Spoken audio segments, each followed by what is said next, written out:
Well, thank you very much. You know, doing card magic, it may seem like all peaches and cream up here, but the fact is, it's actually a lot of work. All that shuffling, all that cutting.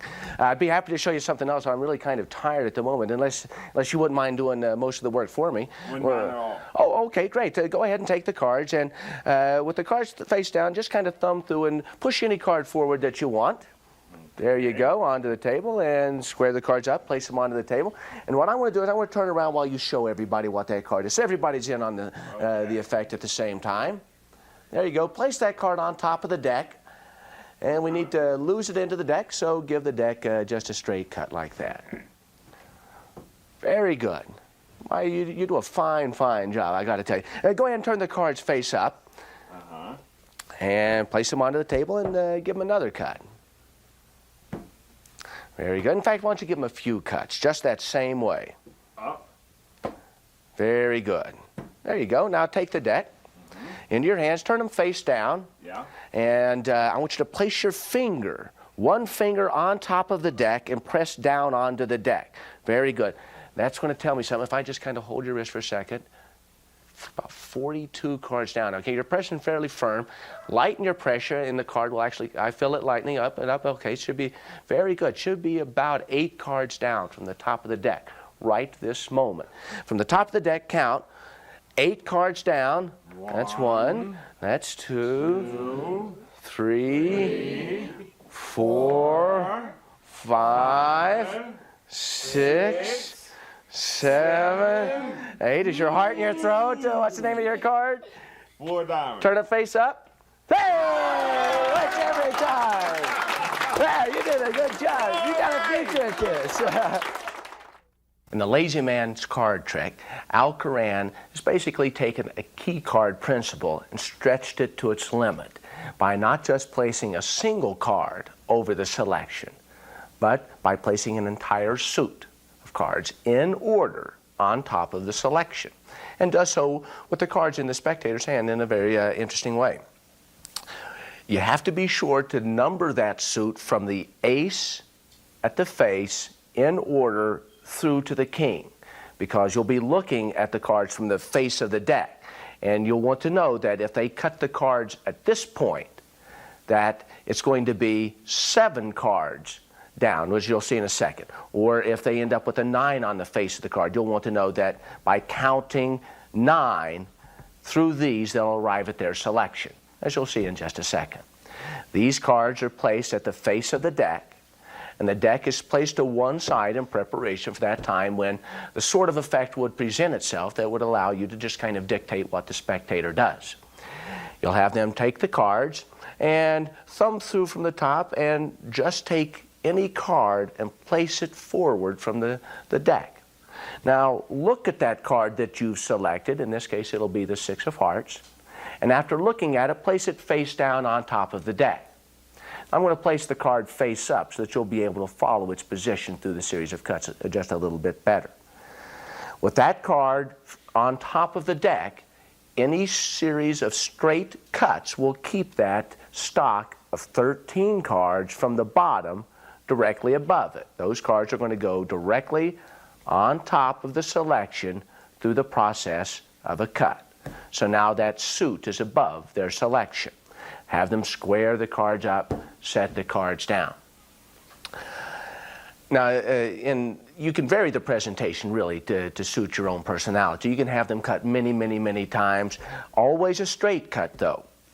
The way I like to do it is the minute that they cut it once and square those cards up, that's where I like them to turn those cards over, because that 13 card stock is going to be right near the center at this point.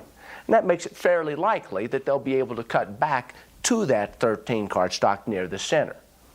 Tell them cut the cards. Now if they don't, which I purposefully cut a little shallow so that I knew that I wouldn't cut, then you tell them, give them another cut. Eventually they'll cut into that stock of clubs in this particular case that you've lined up in order. When I see that 4 on the face of the packet, I know when they complete the cut that 4 cards down from the top of the deck will be that selection, because it's going to be the 3 remaining clubs and then the selection. If they had cut to some other portion, let me just go ahead and show, in this particular case, if they cut to a 7 to the face, you know that 6 clubs remain on the top, 1, 2, 3, 4, 5, 6, and the next card is going to be their selection. At that point, you tell them, stop, turn the cards face down, think for a second, try to make it a moment, and then tell them your card is 7 cards down from the top of the deck, and have them count 1, 2, 3, 4, 5, 6, and at 7, they'll, of course, turn up to find their selection. And that's the Lazy Man's Card Trick by ATKoran. Ideally, with the Lazy Man's Card Trick, the deck should be set up in advance and positioned away from you, waiting for the moment when somebody asks you to do something. When performing, try to create the impression that this is a spur-of-the-moment idea that you're making up as you go along, and the more real-time it seems, the greater the impact will be when they count down to their selection. Wow. Let's do another. Let's do another. Oh, well, you know, I actually have a few funny stories about cards. I mean, I saw something really weird in a bar one time. I was having a drink, and when the bartender brought me my change, he had a rubber band around a deck of cards. And I thought the guy was a magician getting ready to show me a trick. I said, oh, so you're a magician? He said, no, I'm not a magician, but I do know some pretty unusual things with a deck of cards. Would you like to see something? Well, being a card magician myself, I figured, sure, I'd love to see something really unusual with the deck of cards. He says, here's what I'm going to do. I'm going to take I'll take the 6 of hearts, and I'll place it onto the table, and I'm going to place a rubber band around the deck of cards, locking the cards into their situation. Now, in spite of the fact that the deck is rubber banded together, I can still give the cards a complete cut, even though the deck is rubber banded.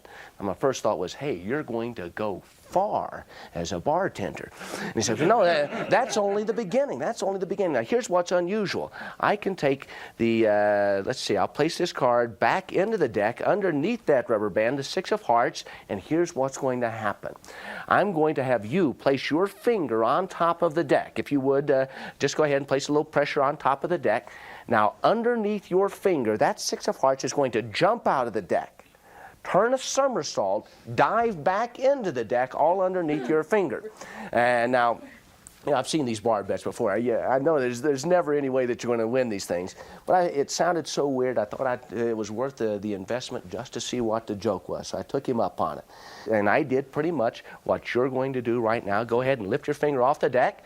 And just like that, the 6 of hearts does, in fact, turn a somersault, land back into the deck, face up. And the moral of this story is never play cards with a rubber band.